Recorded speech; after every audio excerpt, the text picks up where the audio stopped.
All right, everybody. Good morning. Happy Friday. Friday again? Oh my goodness. This week flew by. Anybody else think this week just flew by? This is like going ridiculously fast. Shout out everybody though. Welcome. My name's Patrick. If you're new here, I do true crime live streams every single day. We're live streaming on 2 places right now. So shout out to TikTok. I love you guys. Thank you so much for the support as you guys are coming in. Tap the screen like crazy. Let's go for 25K on the likes. And if you're new here, hit that follow button. My name's Patrick. If you like true crime content, welcome to the family. Shout out. We're also on YouTube. Shout out to YouTube. Started kind of simulcasting the streams, if you will. So TikTok, after this, if you guys want to rewatch it from the YouTube perspective, it lives on the YouTube channel. Same name, The Haunted Side. Link is in the bio. Go check it out. YouTube, if you're coming in, hit that like button and subscribe if you haven't already. Y'all, last night we were up late. We were up really late last night listening to some of the testimony from the Lori Vallow trial, and specifically, I lost it when Ian Melanie Boudreau, her niece's husband, Ian, was testifying, and he straight up said Lori Vallow said out loud, and it was being recorded, that she could fold Satan up into a taco and lock him in a box in Antarctica. We heard those words testified that she said that. It was pretty crazy. Yeah. I just did a video too. If you got, it's on both YouTube and TikTok. Y'all go and check that out, because it was pretty. I'm not gonna lie, it was late at night when we listened to that, and it caught me off guard, and I was like, "What?" And I caught a little bit of the giggles, because just it was so outlandish. Yeah, it was pretty crazy, y'all. But anyways, welcome. There's almost like 500 people, over 500 people watching on TikTok right now. Shout out to y'all. If you're new here, take a second, hit that follow button, please, and thank you. Y'all keep tapping the screen. Let's get some more people in here. 25K on the likes. Appreciate it. And thank you for the gifts, y'all. You do not have to send the gifts on TikTok, but I really appreciate that. It helps support the channel. It helps me bring you guys more content. So I really appreciate it. Galaxy Gang checking in as well. You guys are unbelievable. So with that said, y'all, let's jump into the rest of the testimony that happened yesterday. I've got Ryan Pillar, and he's one of the police officers from Gilbert, Arizona, testifying in the case. Once again, y'all, unfortunately, there's no live stream or live audio from the trial, so we don't get to listen in live. So there's a proceedings going on right now, but we won't get that audio until the end of the day. So that's why we have to listen to what was said yesterday as of right now. But it is a short day today, so I think they're getting out. They're going to be let out early. So we might get that audio a little bit earlier. But without any further ado, let's jump in and listen to what Ryan Pillar, the Gilbert police officer, has got to say. And y'all, yes, I just started I Love Fishing. Literally just started. I haven't even hit play yet. But let's jump in and see what the testimony is, or what his testimony is. You guys ready? Thumbs up in the chat, by the way, if the audio is good. Once it starts. Then I will inquire of the witness, who's now under oath, Officer Pillard. Have you TikTok reviewed, read, or listened to any of the trial testimony at all that's taken place since this trial began? No, sir, I have not. Okay.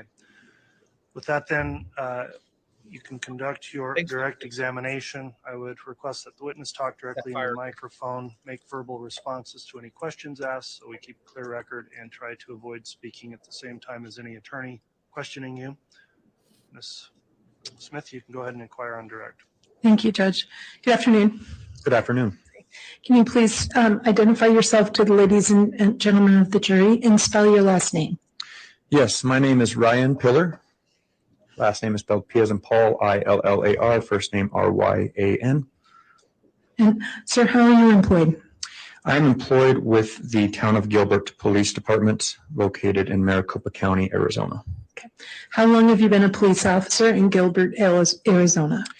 I was hired in February of 2007, which brings me to a little over 16 years.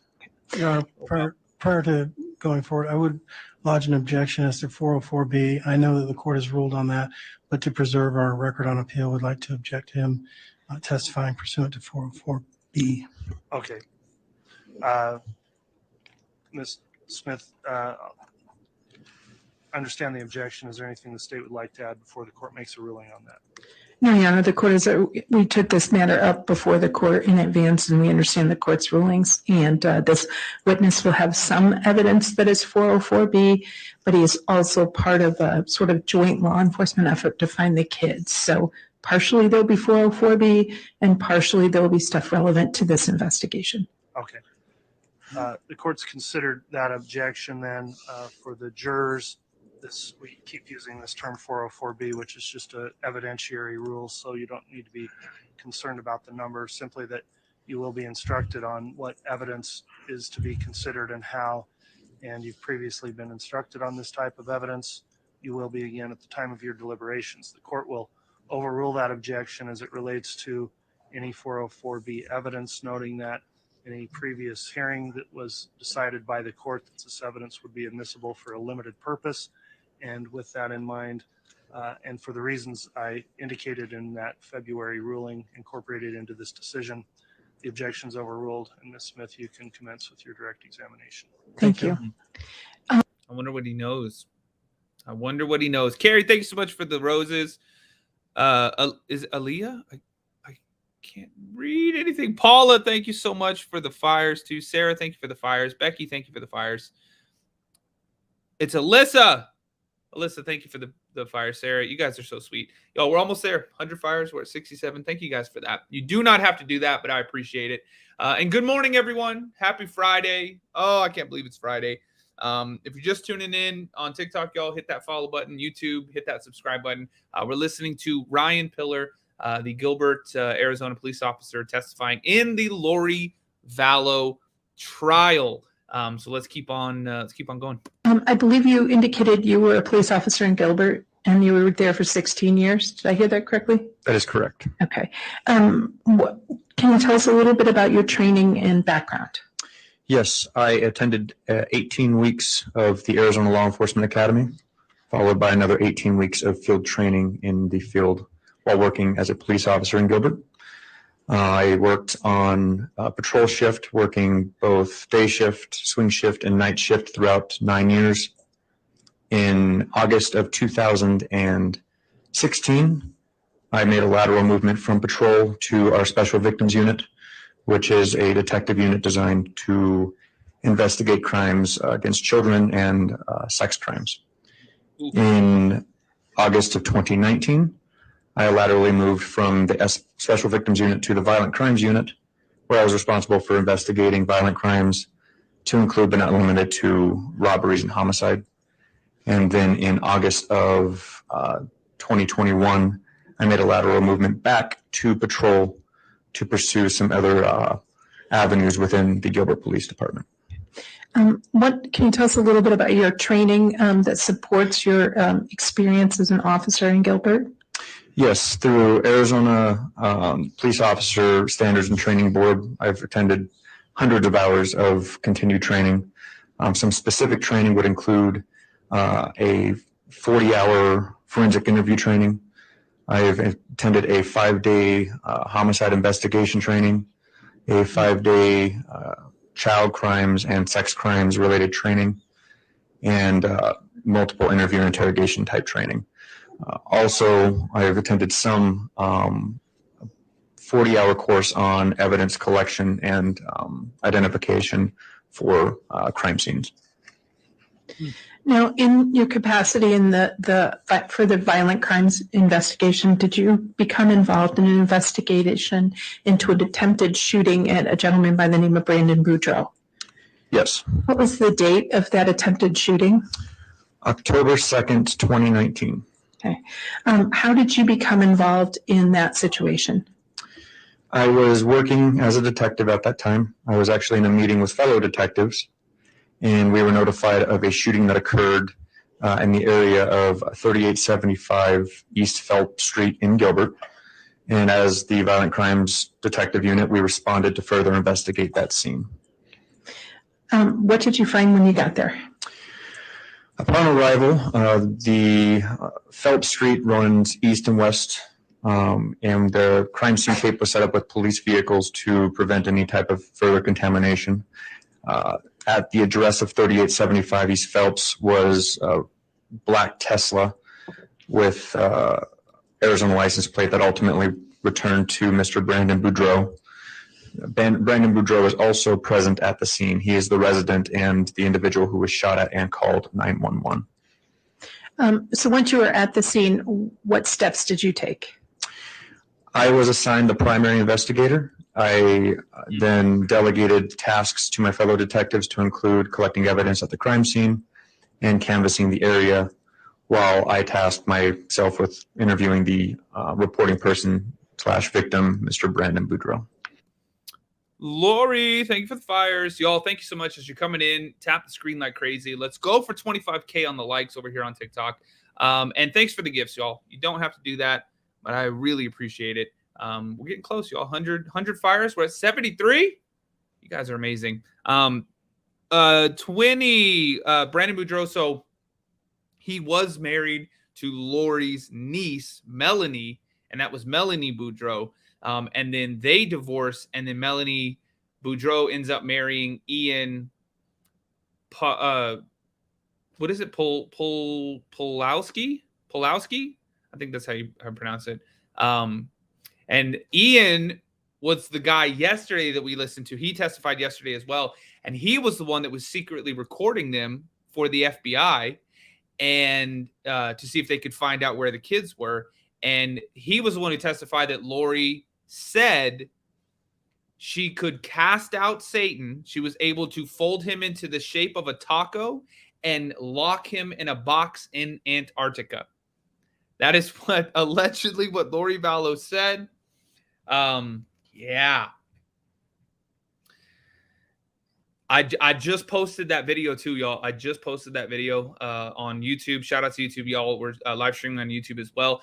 And posted it here on TikTok, y'all. Folded him.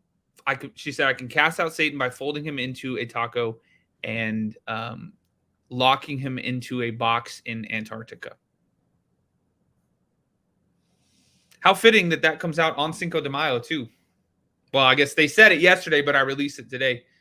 Happy Cinco de Mayo too, by the way, everybody. May the 4th be with you. And now Cinco de Mayo. Holy moly. Y'all, by the way, hit that follow button if you're new here. My name's Patrick, or the subscribe button if you're watching on YouTube. My name's Patrick. I do true crime live streams like this every single day. So if you like this kind of content, podcast vibe, commentary, we stop and we talk about what's going on. Hit the follow button. I appreciate it, y'all. We're trying to get to 100,000 followers on TikTok, y'all. We're at 56,500. Thank you guys so much for that. I really appreciate it. The channel has grown so much. I started it like 4 months ago. So you guys are incredible. Thank you for the love. And thank you for the gifts, y'all. Can we hit that fire goal? I'll take a second. Hit me with some fires real quick. You don't have to, but I appreciate it. All right, let's keep going. This is the testimony from yesterday because there's no live stream of this trial, so we can't listen to what's happening today. But we get the audio from yesterday, or we got the audio from yesterday. And this is Gilbert, Arizona police officer Ryan Pillar testifying in the Lori Vallow case. AZ Foster Moms, shout out. Thank you for the fires. And next we're going to do the tacos, y'all. Don't even worry about it. All right, let's keep going. Were you able to interview Brandon Boudreau? Yes. Was he cooperative? Yes. Okay. What, if any, information did you learn that caused you to take steps, further steps in investigation? XOXO, thank you for the fires. Laura, thank you for the fires. You guys are so sweet. We're 8 fires away. Thank you all. So speaking with Brandon, I ascertained what he did that morning. So I learned that morning he left his residence with his 4 children in common with his wife at the time, Melanie Boudreau. Oh, they have 4 and he kids? took his 4 Melanie has 4 kids? I didn't know that. Oh my goodness. Children, 3 of them to school, and another child, their youngest, to meet with Melanie at another residence in Gilbert. Brandon then met with his friends to go to the gym, and then returned to his residence at 3875 East Phelps. Gotta hit the gym. Y'all, oh my goodness. Thank you so much for the fires. Kimberly, AZ Foster Mom, Paula, M. Brooks, Steph is in the house, Laura's in the house. Thank you so much for that, y'all. We hit that goal. Oh my goodness. Betty Hanks over here on YouTube. M. Shu, shout out. Swarna's in the house. Good to see you guys. Okay, let's keep on listening. I'm gonna rewind it just a bit. And then returned to his residence at 3875 East Phelps in his vehicle. As he drove towards his residence, he observed a gray-colored Jeep Wrangler. I'm going to object to this testimony as being hearsay. These are all things that Mr. Boudreau apparently said. Well, Your Honor, I apologize already. I will sustain that in terms of the specificity of what was stated there by Mr. Boudreau. Okay. So what information did you learn from Mr. Boudreau that led you to take any investigative steps? Casey, shout out. I see you over here on YouTube. Sunshine as well. And y'all, thank you for the gifts on TikTok. I appreciate it. Y'all hit that follow button. And it's Cinco de Mayo, and we released the Satan taco video today on both platforms. So can we hit 250 tacos? It just seems fitting. After he returned home, he was shot at, and then we conducted a canvass of the area and spoke with neighbors, Thank you.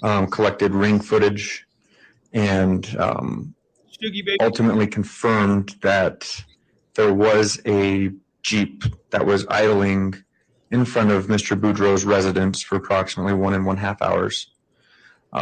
That Jeep was described by Brandon and by independent witnesses, as well as ring footage, as a gray colored Jeep Wrangler with a Texas license plate. And that's the one, y'all. Well, allegedly, that's the Jeep that was seized by the was it the Fremont County Sheriff's or was it the Rexburg Police Department? I can't remember. One of the two law enforcement agencies in Idaho, they were on the lookout for that Jeep, and they seized it up there. I believe it was Rexburg PD. And that was registered to Tylee and Charles, I think. Tylee and Charles. Maybe Lori was on that one too. I can't remember exactly. So much testimony all over the last, 5 weeks now? Fortunately, that Jeep did not have a wheel affixed to the back of the Jeep Wrangler. Why was that significant? Jeep Wranglers, two-door Jeep Wranglers specifically, have wheels on the back that would prevent the back window from being able to be opened. And Mr. Boudreau's interview, he explained that when he approached his house, the back window of the Jeep opened up. Again, I'm going to object to hearsay. It's to explain. I'm sorry. Counsel, go ahead. He's indicating what Brandon Boudreau told him. Okay. Your Honor, it's not for the truth of the matter. So it is to show why this officer made the observations he did and then what steps he took next based on what he received. Okay. I'll overrule the objection, but instruct the witness to try to avoid making direct quotes of what was told to you by someone else in the course of the investigation. Thank you, Your Honor. Yes, sir. So you were explaining the relevance of the Jeep window? Yes, I'm sorry, ma'am. So the Jeep window cannot open up if that wheel is affixed to the back of the Jeep Wrangler. Yep, that's true. Parada, thank you for the tacos. Shuggy Babies, thank you for the tacos. You guys are incredible. Thank you so much for the love. Y'all, we're trying to hit 250 tacos over here on TikTok. YouTube, we're live streaming on YouTube as well. Y'all, shout out. Thank you for the super chats. I appreciate the support, y'all. You obviously don't have to do that. But thank you so much for helping to support the channel. And if you're new here on TikTok, I see a bunch of new people in here. Hit that follow button. My name's Patrick. If you like true crime live streams, I do them every single day. Welcome to the family. Get to know the people in the chat too. Some pretty amazing people down there. And this is Ryan Pillar, the Gilbert police officer, and he's testifying in Lori Vallow's trial. So let's keep on listening. If that wheel is not present, in this case, the window is able to be opened up. Again, with ring footage and independent witnesses that were talked to at the scene, a gunshot was heard from that area at about 09:14 hours, which is when Brandon Boudreau returned home. Again, confirmed with witnesses and digital evidence. So in addition to... Sarah, thank you. Very fitting, the mariachi hat. Happy Cinco de Mayo, y'all. Happy Friday, everybody. Shout out. Galaxy Gang, where are you guys at too? Check in. learning information about the presence of the Jeep, was there any other physical evidence that led to corroborate what you had learned from Mr. Boudreau and then led to you following up on that information? Yes, there was a bullet hole in the front A pillar of the driver's side door of a Tesla. So there was actually a bullet hole. I guess I can just describe it A pillar, kind of towards the top of the driver's side door. The projectile fragments were recovered, some of them. After the shooting happened, Brandon called 911 and drove away from the scene. So we canvassed the area to look for other fragments, but ultimately the ones that were recovered were from the bullet hole within the vehicle. Scoop, thanks so much for the tacos. Appreciate that, guys. The windshield was also shattered, where Brandon explained where he was shot at. There was Objection, shards. Your Honor, it's calls for hearsay. There, He's saying what Brandon told him. Sustain. Were there shards of glass in any particular area of note to you? yes, so additional to the bullet hole, there were shards of glass in the roadway where it was believed Brandon was shot at. Okay. And did you also, in addition to looking for physical evidence, did you learn any information that led you to investigate a possible motive for the shooting of Brandon Boudreau? Yes. What did you look at as a possible motive for shooting at Brandon Boudreau? Brandon denied having any enemies or anybody who I'm would going want to to object to hearsay, Judge. Sustain. Okay. Without telling us what somebody said, if you could just give us what information you had that led you to lead somewhere else. Did you have any evidence to He does have a tendency to be like, well, this is what this person said. This is what this person said, instead of just saying, you know, this is what happened. I believe this. This is, yeah. Y'all, thank you for the gifts over here. Lovely Lisa, thank you for the chili peppers. Paula, thanks for the tacos. Laura, thanks for the tacos. Sugar Babies, thank you for the tacos. Lovely Lisa, thanks for the maize. You guys are incredible. Thank you so much. Nomi? Why can't I read the chat? I'm wearing dark colors.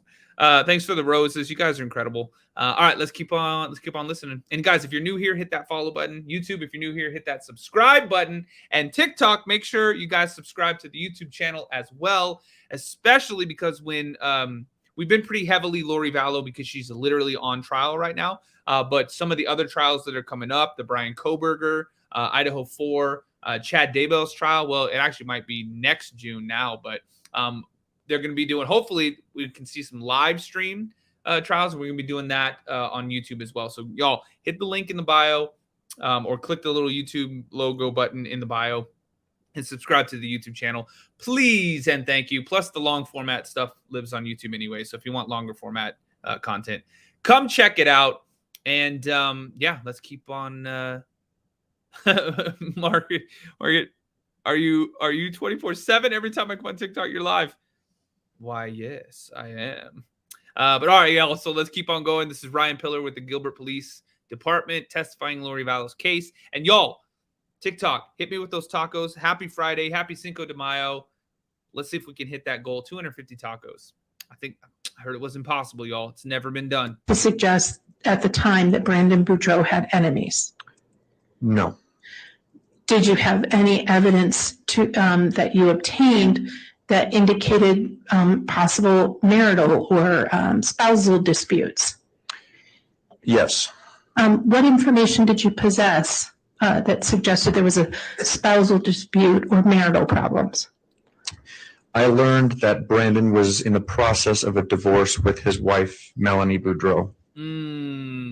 That's true, because then she ends up marrying Ian. And they only knew each other for 10 days. Didn't they meet on a dating app too? Somebody was saying. I think I heard that. Bertha, thanks for the tacos. Michelle, thank you for the tacos. You guys are so sweet. All right, let's keep going. And learned that his aunt, Lori Vallow, had a brother, Alex Cox, who was involved in a homicide in Chandler, Arizona, the death of Charles Vallow. Chandler, Arizona is a sister city to Gilbert. We actually share jurisdictional lines. So when Brandon told me about his marital problems with Melanie, combined with the recent homicide, that furthered our investigation to look into communicating with Chandler police about what they investigated. And y'all keep in mind, Lori Vallow's brother, Alex Cox, the guy he was just talking about, shot and unalived, and I have to say unalive, y'all, because we're live on TikTok. They don't let me say certain words. They don't let me say it. Shot and unalived Lori Vallow's fourth husband, Charles Vallow.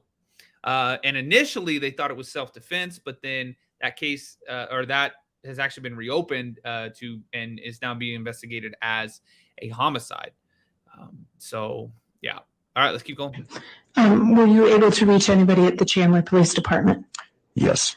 And did you learn anything that led you to investigate the possible motive or potential suspects from Chandler Police Department? Yes, it was learned from Chandler detectives that a homicide happened within their jurisdiction in July of 2019, where Charles Vallow was shot and killed by Alex Cox. And present at that scene was Lori Vallow, her two children, Tylee Ryan and JJ Vallow. Was JJ there? I thought during that, I thought Tylee was there initially, but JJ wasn't there yet, or had been taken to school or something. Additionally, with meeting with Chandler PD, we learned of a gray colored Jeep Wrangler with Texas license plates was present at their crime scene. Did you learn who the suspected primary driver of that vehicle was? The registered owner was Charles Vallow. However, his daughter, Tylee Ryan, was using that vehicle to and from school. Yeah, that's what I thought. They dropped him off at school. That's what I thought too. Devin. I think I got that one right. Yeah, he was at school. Yeah, JJ wasn't there. Yeah. Real quick, y'all, what do you think? With all the testimony we've heard, and we've heard a lot, y'all. I've been live streaming every day for like the last 3 weeks. Specifically, Lori Vallow, y'all. Do we think guilty or not guilty based on what we've heard? Guilty or not guilty? Here's the thing. If you think she's guilty, do you think she helped in the commission of these crimes? Do you think she has literal blood on her hands? Or do you think she just conspired and she was the ringleader? Let me know what y'all think. And I'm seeing a lot of guilties already. Guilty. Guilty definitely helped. Guilty, and of course she helped. I mean, y'all, that was one of the big pieces of evidence that we got this week on Monday, I believe, is that there was DNA testing done on a single hair that was found stuck to the adhesive side of some duct tape that was found on the bags that JJ Vallow, the 7-year-old adopted son, was buried in. And that hair got tested, and it was ran comparatively against Tylee Ryan. It was not hers. Melanie Gibb, it was not hers. And then they ran it against this lady right here, Lori Vallow, and found out that there was a 1 in 71 billion, with a B, billion% chance that hair came from Lori Vallow and not just some other random member of the public. So 1 in 71 billion. So a incredibly, astronomically high likelihood it's Lori Vallow's hair on the tape, on the bag that JJ was buried in. And y'all, we listened to the forensic pathologist's testimony about the manner and the cause of JJ's passing. Y'all, it was horrific. I mean, so sad. That poor child. Unthinkable.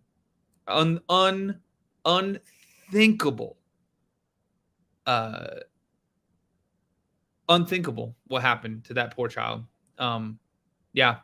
And y'all, I have a 7-year-old, and I'm like, what? Like that. I think that's another reason why this case hits so hard, is like, I'm like, oh, really? And keep in mind, this, not just JJ, but Tylee, who was 16, Tammy Daybell, Chad Daybell's wife, who was 49. I mean, it doesn't matter how old you are. If you're going to, in someone's life like that, I mean, unacceptable, like unthinkable. But I mean, y'all, 7 years old, and he was autistic, y'all. It's like heartbreaking. It's heartbreaking. But we're listening to the testimony. The state is doing a great job of presenting the facts, and all we can hope and pray for is that justice is served, and that the people that are responsible, allegedly, in this case right now, this trial, Lori Vallow, are brought to justice. And they took the unalive penalty, and I have to say unalive, y'all, but they took that off the table for Lori Vallow, but she's still looking at multiple life sentences without the possibility of parole. So let's see how it goes. We're gonna keep on listening, and yeah. And y'all, take a second, if you're new here, hit that follow button. If you like this kind of content, my name's Patrick. I do these true crime lives literally every day, multiple times a day. Yesterday we live streamed for like 8 hours until like 2-3 o'clock in the morning. So shout out to y'all. Thank you so much for the follows. Thanks for being here. I really, really appreciate it. YouTube, we're also on YouTube right now, so shout out to YouTube. Y'all hit that like button. I appreciate you guys. And on TikTok, we're trying to hit that little goal, y'all, the tacos. If you like the content, help support it. It is very, very much appreciated. Very much appreciated. So let's see if we can hit that goal. All right, y'all, let's keep on going. And again, this is Ryan Pillar, the Gilbert, Arizona police officer, testifying in Lori's case. So upon learning this information, what steps did you do to follow up on the shooting of Brandon Boudreaux? So upon learning this information, this Jeep became a primary piece of evidence for our shooting. So we checked LPR hits. LPR is an acronym for license plate reader. And did that check of the license plate reader system yield any results? Yes, it did. What results were developed on the license plate for that Jeep? Again, the license plate readers revealed that the Jeep Wrangler with the Texas license plate, and I can't recall the license plate right now, I have it in my notes, but the license plate was captured traveling southbound from the area of Idaho Falls on 9/30 of 2019, continued southbound in the area of Holbrook, Arizona, which is northern Arizona, on October 1st, 2019. And then that Jeep returned to the area of Idaho Falls on October 3rd, 2019. Brandon's shooting occurred on October 2nd, 2019. And each of those places where it was located was based on description and actual license plate reading? Yes, so a license plate reader runs specifically off of the plate itself. Of note, one of those cameras was a DEA camera, a Drug Enforcement Agency camera. They are along different highways. And it captured an image of the Jeep driving southbound towards the area of Phoenix metro area.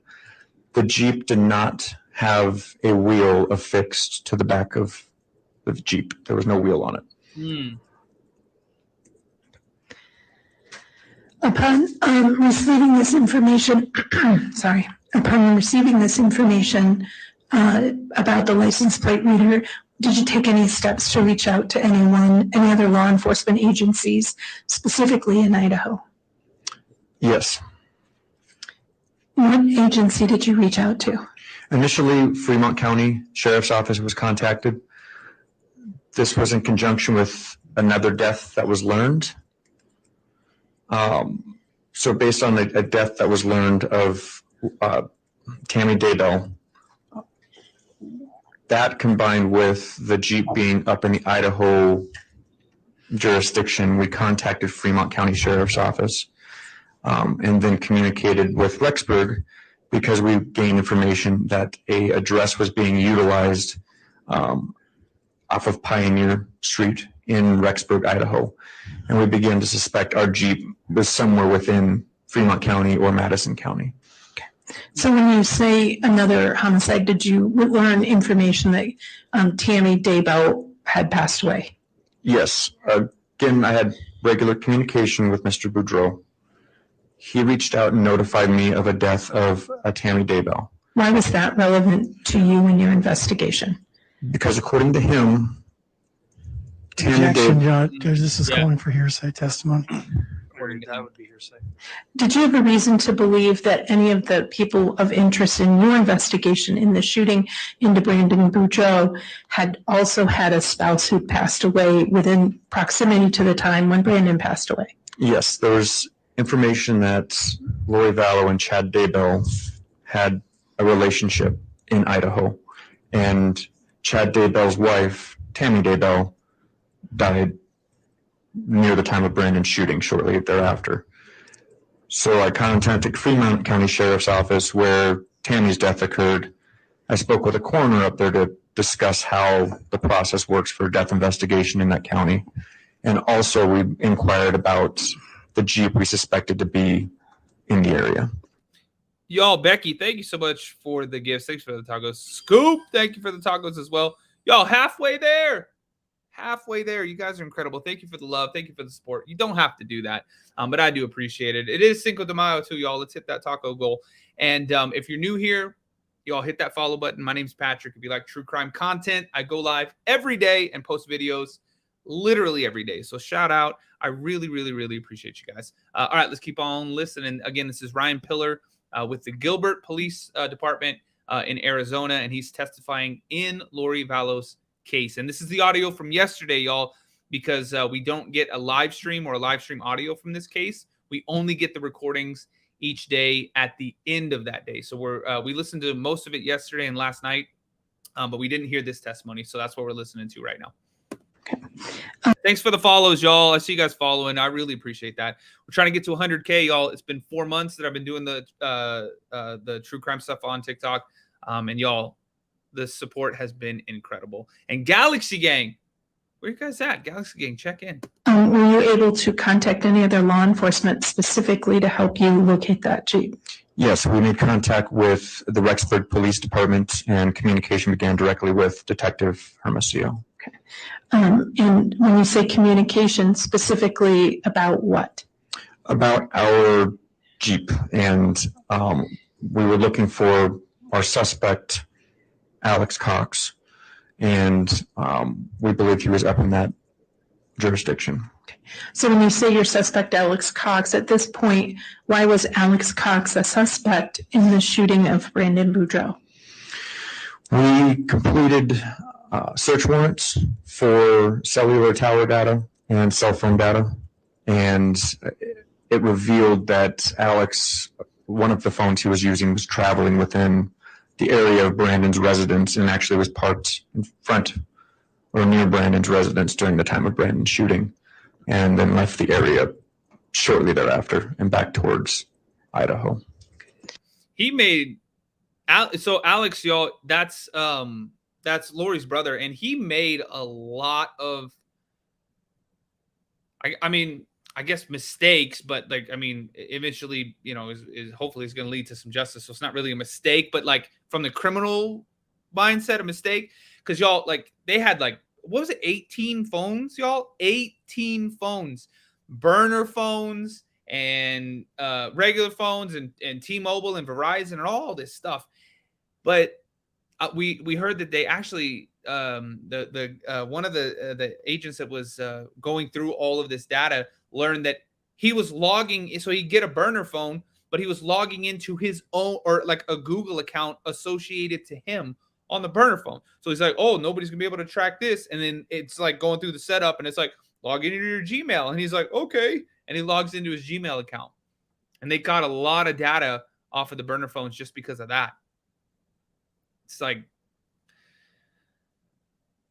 you know, like, I don't know.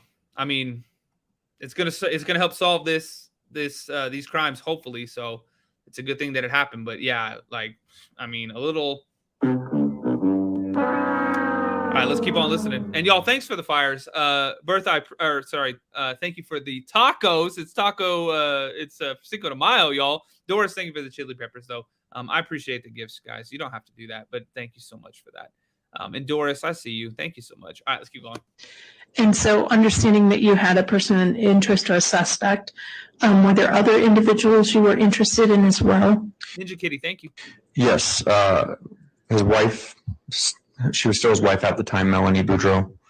And then, of course, wanting to talk with Lori Vallow and check welfare of the children that were involved, which is Tylee Ryan and JJ Vallow. When you say you wanted to check the welfare, what caused the department in Gilbert to want to check the welfare of, or the departments in Arizona, correction, to want to check the welfare of either JJ Vallow or Tylee Ryan? So once communication was had with Chandler PD about their homicide and our attempted homicide, we communicated with the FBI to get some assistance with the cellular data analysis, because it's quite complicated, in my opinion. I'm not a cell phone guru, so. Once communicating with them during that meeting, a big question arose of when was the last time either Tylee Ryan or JJ Vallow were seen, their welfare. So. And yo, they even were asking people that had visited Yellowstone National Park to send any pictures and videos that anybody had taken during the days and the times that they saw Tylee and JJ. And that was the last time Tylee was seen alive, was at Yellowstone National Park. JJ, I believe he went to school. He was seen at school a week or two later. And that was the last time that he was seen alive. But yeah, they were having people send in pictures and video. They were like, it doesn't matter. Even if you don't think that it's relevant, it could be. Yeah. Y'all take a second, hit that follow button. If you're new here on TikTok, y'all hit the follow button. My name's Patrick. If you like true crime content, I go live every day. So, join the family, get to know the people in the chat, some pretty amazing people down there. And y'all keep tapping the screen. Let's go for 50K on the likes. I really appreciate you guys. Despite our desire to locate Alex and interview him and process the Jeep, of course, locate and process the Jeep, another focus became, let's check the welfare of these two minor children while conducting our further investigations. Had either department in Arizona received information from any of their relatives looking for those children? Yes, Kay Woodcock spoke directly. Objection, hearsay. Sustained. What information, without telling us who said what information did you have that caused people to ask law enforcement to locate JJ and Tylee? Again, I'm going to object as the only way that he can answer this is through hearsay testimony. That I'll overrule. I think the officer's allowed to indicate what he did in the course of his investigation based on generalized information received. So within this law enforcement meeting we were having, it was brought up that family members were concerned because they had not been able to see or communicate with either Tylee or JJ at all, via electronic means or otherwise. And so with that information or conversation, was the request made back to Idaho to locate either of those children? Yes. Prior to that request, the Jeep Wrangler involved in the Gilbert investigation was located at this Pioneer address, which Rexburg police were able to impound for future processing. Rexburg also assisted by then going to the Pioneer address where it was confirmed that Alex, Lori, and Melanie Boudreau were living, and they attempted contact with those members and attempted to locate and check the welfare of Tylee and JJ. And were they successful? They were successful in contacting Alex, Chad, and Lori, but were unsuccessful in locating the children. And so with Gilbert learning that they were unsuccessful in locating Tylee and JJ, what efforts or position did the Gilbert PD take in continuing their investigation? We knew we had our Jeep for our shooting, but with the contact that Rexburg police had on October 26, 2019 with Alex Cox, Chad Daybell, and Lori, Vallow. I apologize. Maybe I misheard you. Was it October or November of 20? I'm sorry, November 26th. I apologize. It was November 26th when this contact was made. Julia, yeah, we don't know.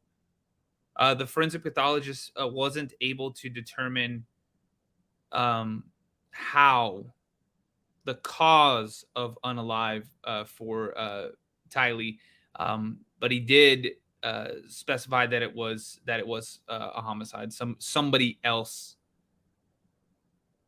took her life, but the way Tylee was found was gruesome. She had been, and this is the 16-year-old daughter, y'all. She had been taken apart and burned.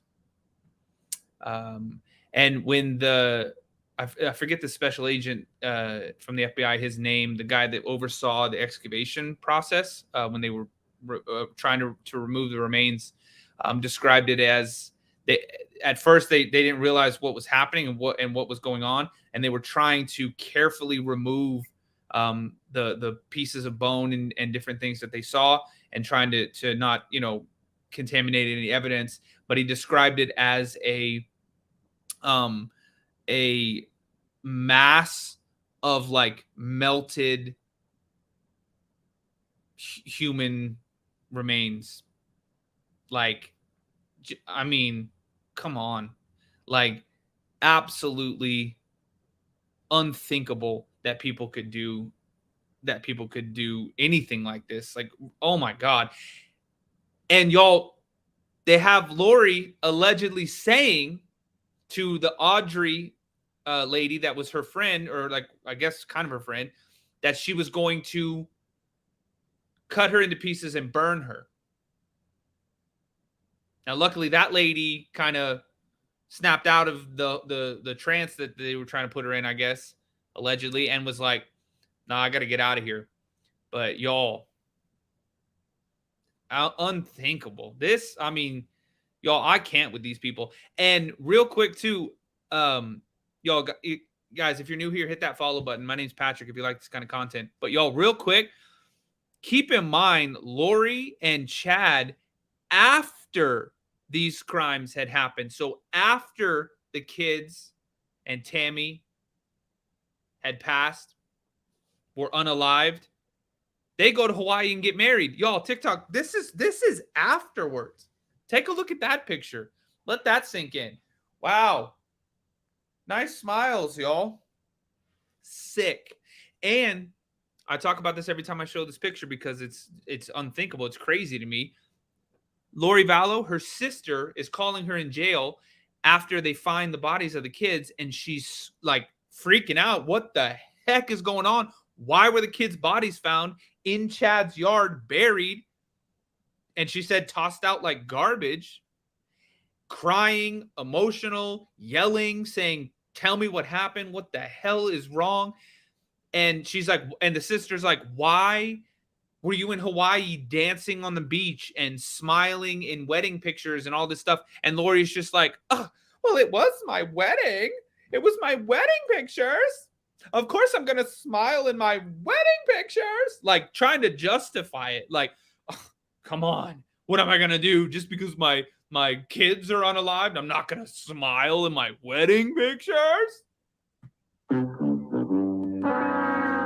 I can't with these people, y'all. I cannot with these people, and I am so glad that they were arrested. I am so glad that the evidence is mounting.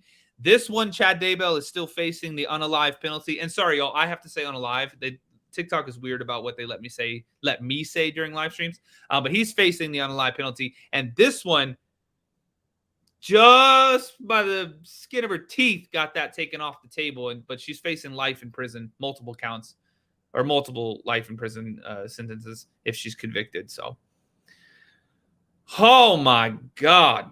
I'm telling you, I can't with these people. Real quick, though, if you guys like this kind of content, hit that follow button. My name's Patrick. Welcome to the channel. Get to know the people in the chat. I'd live stream every day. We've been heavily talking about Lori Vallow because she's literally on trial right now. But we've got the Brian Koberger trial coming up, Chad's trial coming up. We did Alec Murdaugh. The the Murdaugh family, all that stuff. If you like true crime, welcome to the family. I appreciate it, y'all. And keep tapping the screen too, if you don't mind. Let's go for 50K on the likes. Y'all, can we hit that taco goal? We have to be getting close now, right? 209, y'all, 41 tacos to go. Shout out. Happy Friday, everybody. Thanks for being here. Happy Cinco de Mayo. Happy Cinco de Mayo. Soul Vanity in the house. Good to see you. And thank you for the roses. You're so sweet. You were so sweet. Thank you so much, y'all. And Jess, thank you for the tacos. Lacey, thank you for the tacos. My word. You guys are unbelievable. Okay, let's keep on listening. And again, y'all, so this is Ryan Pillar with the Gilbert, Arizona Police Department testifying in Lori Vallow's trial. And make sure you guys, if you're on TikTok right now, make sure you guys hit that follow button, but make sure you go subscribe to the YouTube channel. Because when this live stream ends, you can go and rewatch it from the YouTube perspective. Shout out to YouTube. How are you guys doing? It lives over there. Just look for the Lori Vallow podcast playlist. All right, let's keep going. It was relayed back to Gilbert Police that it was told to them that JJ Vallow was in the custody of Melanie Gibb. Melanie Gibb was nope, a close friend to Lori Vallow. Melanie Gibb additionally lived in Gilbert, Arizona. So the Gilbert Police Department, myself and a partner detective of mine, went to two respective residences where Melanie Gibb lived, and she was not at either location. Nope. How much longer is Lori's trial? So this is the end of the 4th week, I believe. So at least a couple more weeks. I think they said it was going to be between 6 to 8 weeks long is what they anticipated. Still the cool mom, did you sleep? Heck no. Heck no. I don't sleep. You know what I do, y'all? I make content. No time for sleep. I'm making content for y'all. That's why I appreciate the gifts, and that's why I appreciate you guys hitting that follow button. And y'all, we're trying to hit that subscriber goal too. We're at 117 subscribers, I think, to the TikTok channel. Y'all hit the star. It's somewhere around here. We're trying to hit 121. But I don't sleep. I make content, y'all. I need a shirt that says that. Oof. All right, let's keep going. Telephonic contact was attempted with Miss Gibb and unsuccessful. Telephonic contact? They tried to call her on the phone, or telepathy? I'm going to hear that one again. Telephonic contact was attempted with Miss Gibb and unsuccessful. However, messages were left for her to return a call from myself. It was, I want to say, approximately 8 p.m. or 9 p.m. that evening where I received a call from Melanie Gibb. Objection. It's going to be hearsay, whatever he's going to say next. Sustained. Okay. So he does this officer really does have a bad habit of saying what other people said instead of saying his own testimony. I wonder if he said, I was gonna say maybe he's young, maybe he's new, a rookie, but no, he said he's been a police officer for like 16 years. He must not have, I don't know, maybe he didn't go to much many court hearings. All right, let's keep going. That's kind of irrelevant, but did you learn information from Melanie Gibb that caused you to be concerned? Oh, Ashley, thank you for subscribing. Oh my gosh. Soul Vanity, who says telephonic? Right. That's one of those strange ones. That's one of those strange ones. Oh, and y'all, go check out Soul Vanity. She does some really cool stuff, different like readings and things like that. You guys go check that out if you're into that kind of stuff. Super cool. Trina, thank you for the gamepad. Scoop, thank you for the tacos. Tammy, thank you for the tacos. Y'all, unbelievable. Thank you so much. And we hit the goal. Oh my God. I can't with TikTok, y'all. You guys are insane. Absolutely insane. Thank you for the love and support, y'all. I've been at TikTok for like 4 months, and y'all are just like incredible. Absolutely incredible. Thank you so much. I'm going to get that updated now and see if we can hit another one. All right, y'all. Let's jump back in, though. Testimony.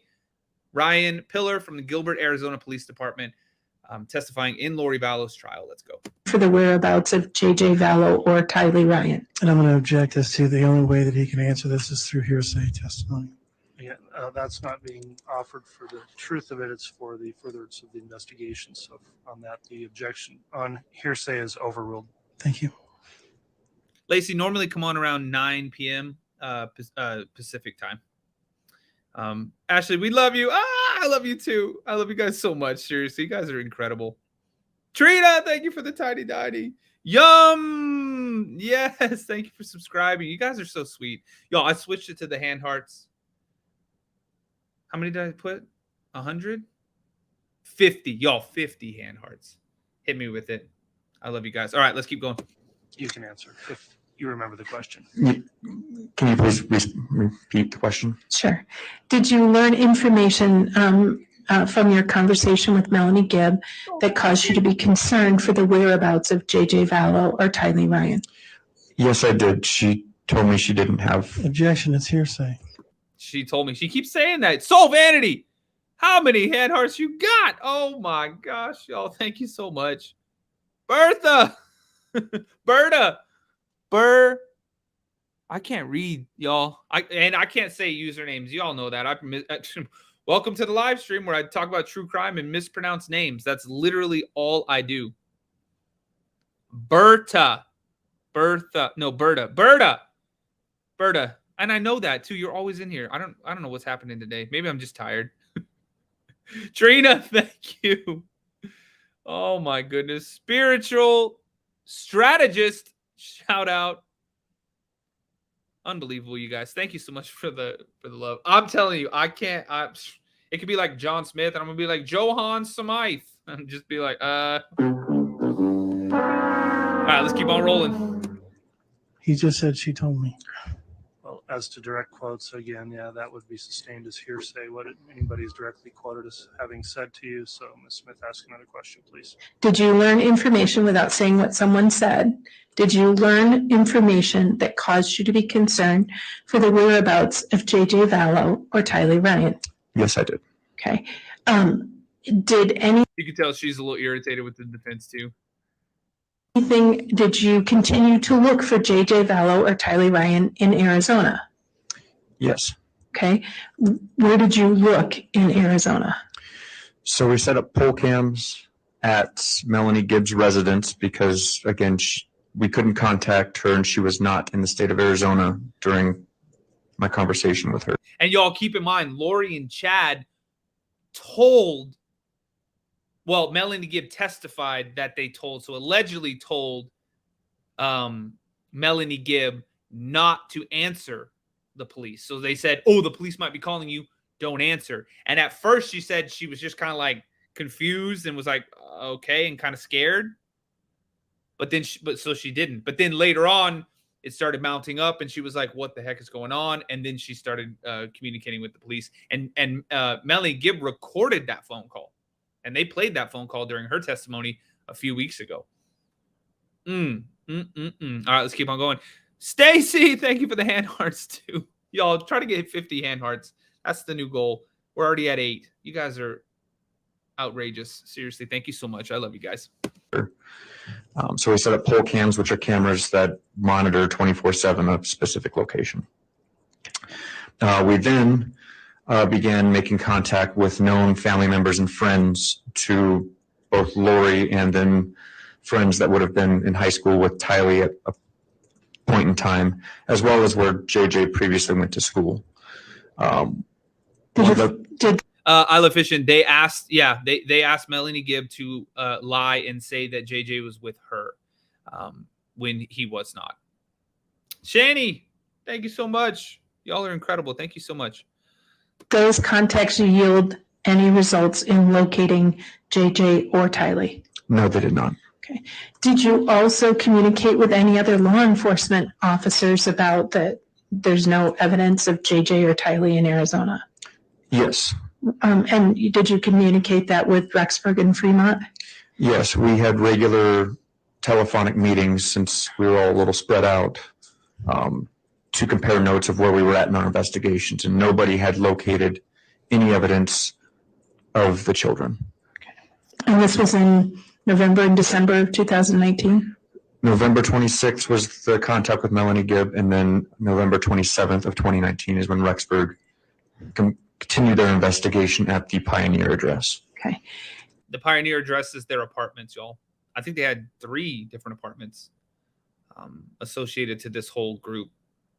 And so despite the efforts in Arizona to put up a poll cam and to reach out to family members and to reach out to school members, did you have any evidence that JJ Vallow or Tylee were in Arizona? None, and that includes speaking with her brother, Colby Ryan. Okay. And did anything about what Melanie Gibb cause you to call another law enforcement? What Melanie Gibb said to you caused you to call another law enforcement office? What Melanie Gibb told me? Yes.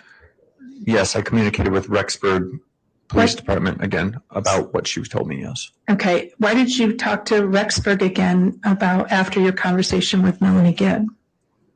Because it was believed Melanie had custody of JJ. Okay. And did you have any evidence from Melanie or anyone else that that was true? No. Okay. And so then did you communicate back to Rexburg about the possibility that JJ would be back in Idaho? Yes. Okay. Why? Because all evidence we had at this point with the Gilbert Police Department and Chandler Police Department is JJ Vallow was not in Arizona. Okay. Wow. What an unbelievable mess these people created.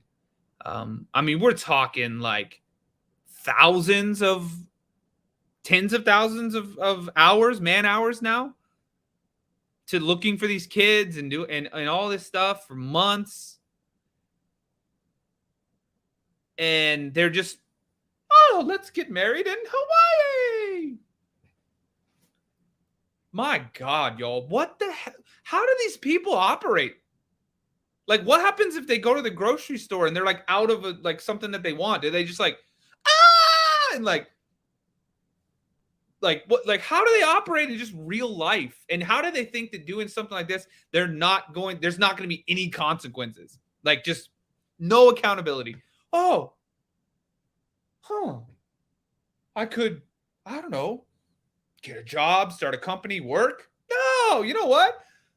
Let's just say it's the end of the world. And my fourth husband, who has a life insurance policy, let me just get my brother to shoot him. There we go. Oops. Oh, dang. He changed the beneficiary because I started acting weird. He changed it from me to his sister. Damn. Well, what about you, Chad? You're married, right? Yup. And I have 5 kids with my first wife. Her name's Tammy. Well, why don't we just say she passes away in her sleep naturally at 49? She has life insurance, doesn't she? Yeah. 2 or 3 different policies totaling $430,000. Excellent. She's going to pass away in her sleep. Oh, and Chad said, I had visions that she was, and he told this to multiple people. What an idiot, y'all. He told multiple people, I have dreams and visions.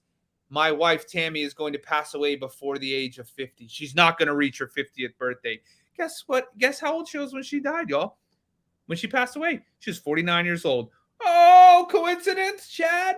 And they think the world is ending, y'all. What the hell do they need this money for? Why are they freaking out over money? They think the world is ending. They think everybody's turning into zombies and the world is going to be like literally like gone. What the hell? What do they need it for? Divorce the 2 spouses. Y'all meet each other and you're into this stuff or whatever. Divorce the spouses. Move on. No, senseless, y'all. Senseless. Rational thinking here. Divorce the spouses. I mean, Lori, did you not realize that you'd probably get half anyways? Instead of 0 from a life insurance policy you're not on? Just divorce the spouse. Move on with your life. I mean, it's going to hurt, but don't unalive someone because of that. Jesus Christ. I can't with these people. And that's just the spouses, y'all. Then we get into the kids. Y'all are going to unalive these kids, 7 years old and 16. And Tylee was 16, y'all. I talked about this the other day. She was very close to she was coming into her own. She was almost 18 years old. She was almost an adult woman. She could do what she could have went on with her life too. And JJ, y'all, 7 years old, autistic on top of that. Really? with the amount of family members that have testified, I would have taken these kids in a heartbeat. I would have taken JJ in a heartbeat. Colby Ryan, Kay, I think even Melanie Gibbs said she would have taken them. The sister, Lori's sister, I would have taken them. Just look, y'all meet. You have this weird zombie apocalypse thing you guys are into. Hey, I'm not here to shame anybody. Do you? But when you start hurting other people and unaliving kids and spouses and ex-husbands, and what the hell is going on with these people, y'all? No accountability. We're just going to get away with it. Nobody's going to look for them. What? Sorry about the rant, y'all, but I mean, come on. Unbelievable. Then they start like trying to shoot people. They miss. They get the brother to start doing stuff because he's, y'all, her brother was in a car accident when he was 16. He suffered brain damage. And her sister testified that he never really recovered from that. He kind of always felt like he was stuck in that 16-year-old mentality. Like the brain damage just kind of like made him stop right there, maturity-wise. And did they take advantage of that? Because I know 16 years old, pretty impressionable. Are they just like, oh, and they did, y'all. They told him, you're a warrior. Oh, you've been a warrior in 7 of your past lives. You just like, you're gonna train other people because of how courageous you are. And the brother is sitting there just eating that up and going, he just wanted acceptance, probably, right? Manipulated, brainwashed him. I mean, again, still, he had to make the conscious decision to do these things. I'm not giving him a pass on any of this, but it's just sick, y'all. It's unbelievably sick. It's unbelievably sick what these people did, what they're capable of doing. And like I said at the beginning of the show, I hope and pray that justice is served to the families and to the victims in this case, because it's unspeakable. Okay. Woo, the rant is over. Y'all, if you like this kind of content, take a second, hit the follow button, please, and thank you. Thank you for the hand hearts too, y'all. We're trying to hit that goal. Hit me with those hand hearts if you want to. Obviously, you don't have to, but I appreciate it. YouTube, shout out. We're on YouTube as well. Guys, hit the subscribe button. Hit that like button. Y'all, TikTok, make sure you go over and subscribe to the YouTube channel. Sarah, thank you. Subscribe to the YouTube channel. The longer format stuff is over there. Plus, I do paranormal investigations, y'all. That's what I did on YouTube for the last few years. So if you like that kind of stuff, I've got like 9 seasons worth of content up on YouTube right now. Go give that channel some love and subscribe, y'all. We hit 175,000 too. We're at 175,011. You guys are incredible. All right, let's keep going.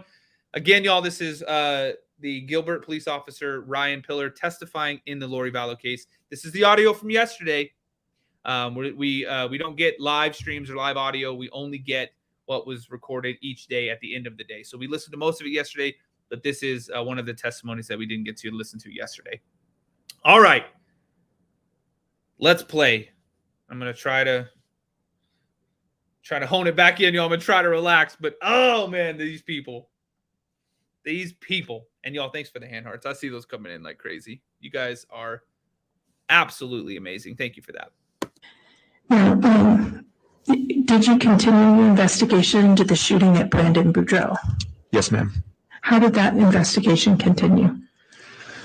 We continued, again, we processed the rest of the vehicle for any type of physical evidence, Brandon's specific vehicle. Then, with regard to the Jeep in Idaho, myself, a crime scene technician, and a infotainment specialist, which is somebody who knows how to study computers and vehicles. The 3 of us flew up to Rexburg, Idaho, where I met with detectives in Rexburg, and we processed the Jeep that was in the police property building. That process included photographs, collection of biological evidence, and collection of GSR evidence. GSR Gunshot residue is an acronym for gunshot residue. Thanks, Ryan. I got you, sir. Don't even stress. Evidence. Okay.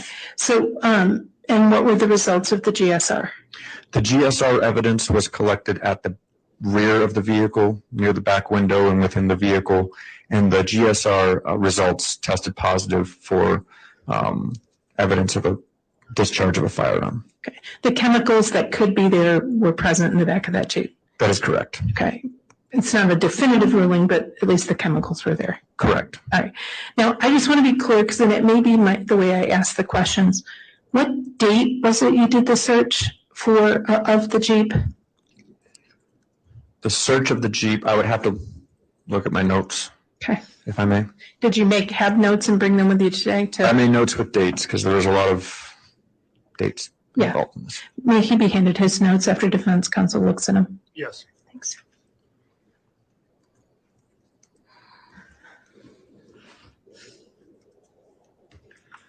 Am I using the mic okay? I don't want to be too.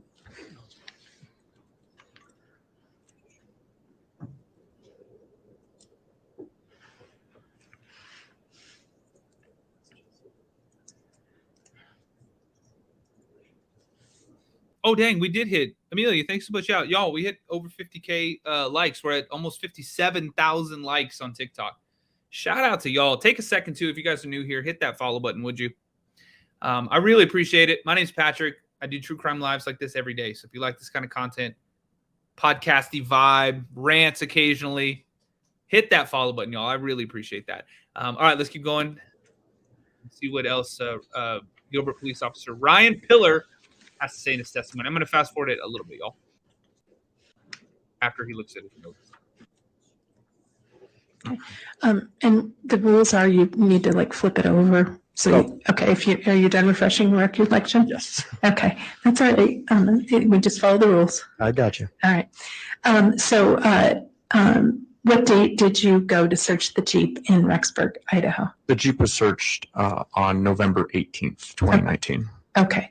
And so when you and teams went up to Rexburg to search that Jeep on November 18th, at that time, what was law enforcement's interest in Tylee Ryan? Tylee Ryan was, again, known to be using the Jeep, believed to be using the Jeep. So we were checking to see if she used it, also if Alex used it. But again, we hadn't seen or located her as of that date. Okay. And in fact, did you ever see and locate her? No. Okay. And then after that, I believe you said November 26th was the date law enforcement reached out to Lori Vallow about JJ? It was November 26th that the welfare check for the children by Rexburg Police Department was made. And then the call I received that night from Melanie relaying information that said otherwise. And then November 27th, which was Thanksgiving, Rexburg then completed a more intensive search of those properties where Alex, Lori, and Melanie Boudreau were living. Okay. And so after that... So they said Melanie Gibb had finally got back to probably Ryan, because he said he left the messages saying that at least JJ and Tylee, the kids, were not with her, in her care in Arizona. Man. Yo, this case, I can't. Y'all, 10. We're at 10 of the hand hearts, y'all. Can we hit 50? I thought that was impossible. I was told 50 of these hand hearts is impossible to hit. What sort of steps did you and the Rexburg Police Department take in this investigation? Again, primary focus on locating the kids now. I was tasked with writing search warrants for cellular data and location data for the involved parties. Okay. When you say the involved parties, who are we talking about at this point? At this point, I'm talking about Alex Cox, Lori Vallow, Tylee Ryan, and Melanie Boudreau. Okay. Talking about Tylee Ryan, did you receive information about any cell phone data related to Tylee Ryan? Yes. What was that data? The data showed her device was utilized both in Arizona and in areas of Idaho. And at the point of our investigation, it was now showing in the area of the Hawaiian Islands. Nikki, thank you so much. You're so very sweet. I grew them myself. Aaron, yes, this is the testimony from yesterday. Unfortunately, we don't get live streams, so we can't listen to the audio being recorded right now. Hawaii. Okay. And this was in December? Yes, ma'am. Okay. Did it ever show up anywhere else? I believe it was in Missouri for a brief time. Okay. And that was the cell phone of Tylee Ryan, correct? That was the cellular device that was associated with her cell phone number and provider, yes.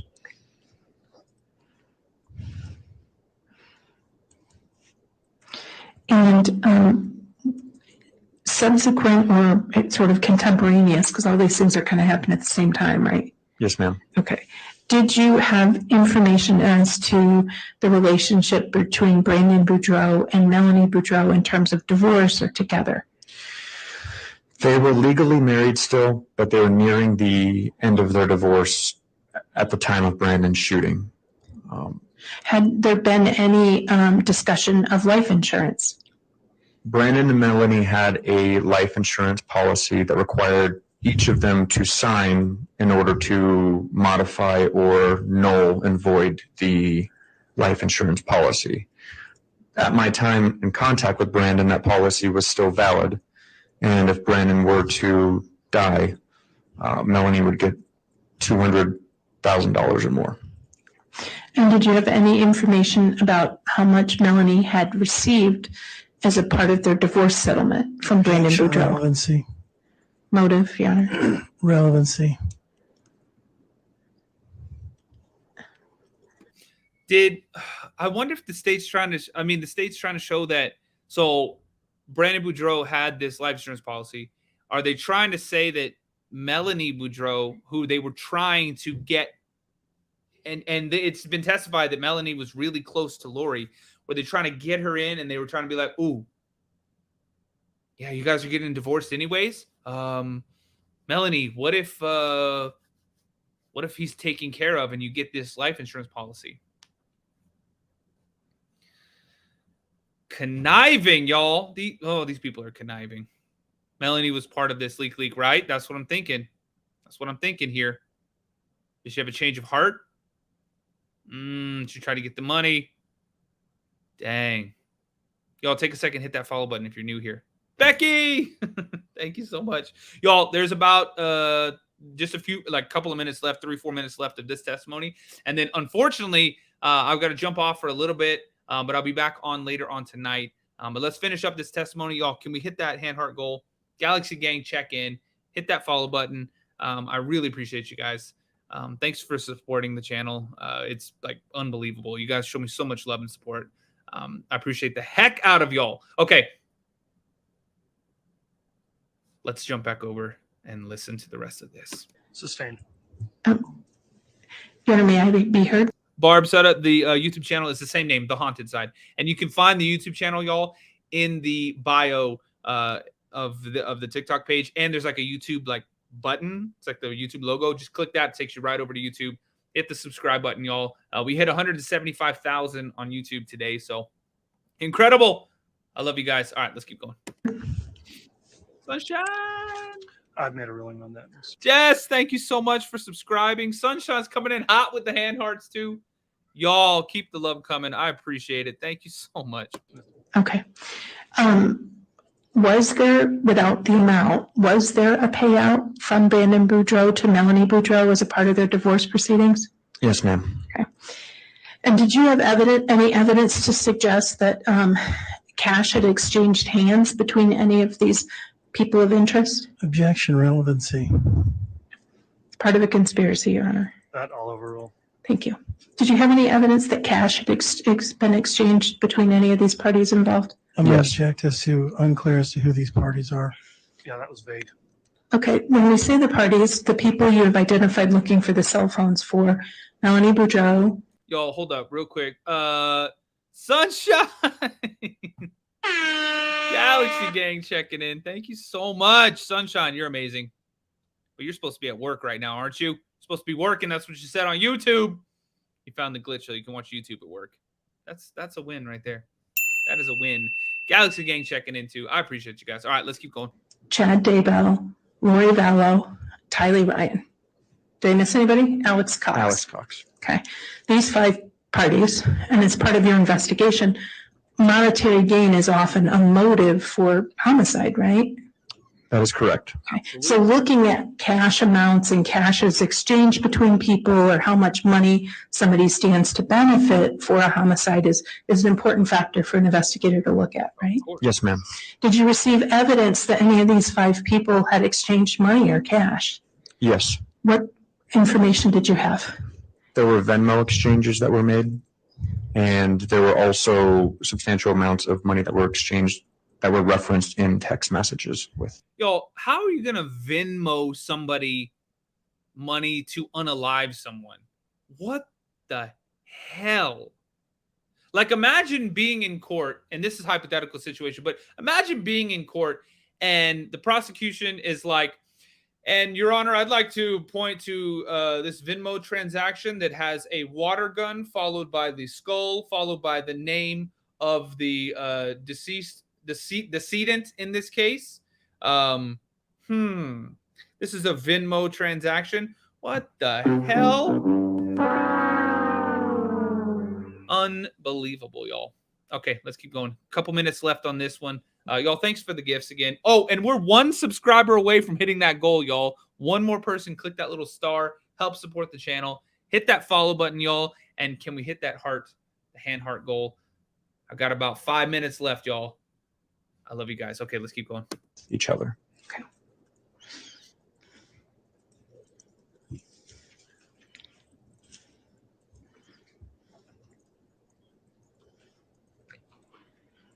And while you were looking for Tylee Ryan, did you find any evidence that she'd ever enrolled in college? Ashley. No. Did you find any evidence that Tylee Ryan ever drove that Jeep personally after September of 2019? No. 1 moment, please, Your Honor. Yes.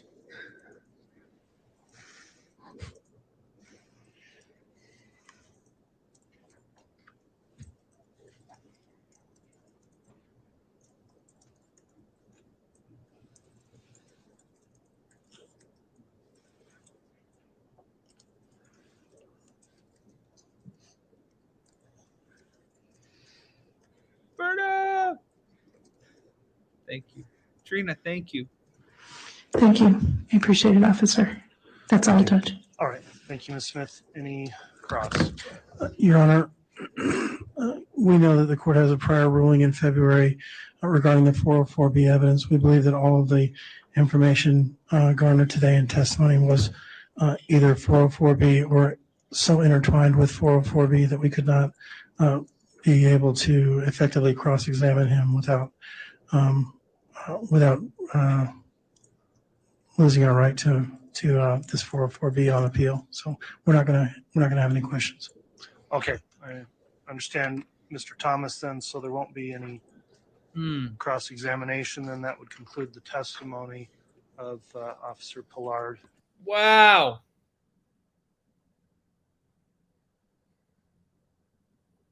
Oh my goodness, y'all. Ugh. Well, unfortunately, I got to jump off. So I'm going to say goodbye to YouTube. YouTube, thank you so much for hanging out. I appreciate you guys. Hit that follow button or hit that subscribe button and hit that like button. I appreciate you guys. Take care. You guys, come hang out over on TikTok for a few more minutes. We'll see you guys soon.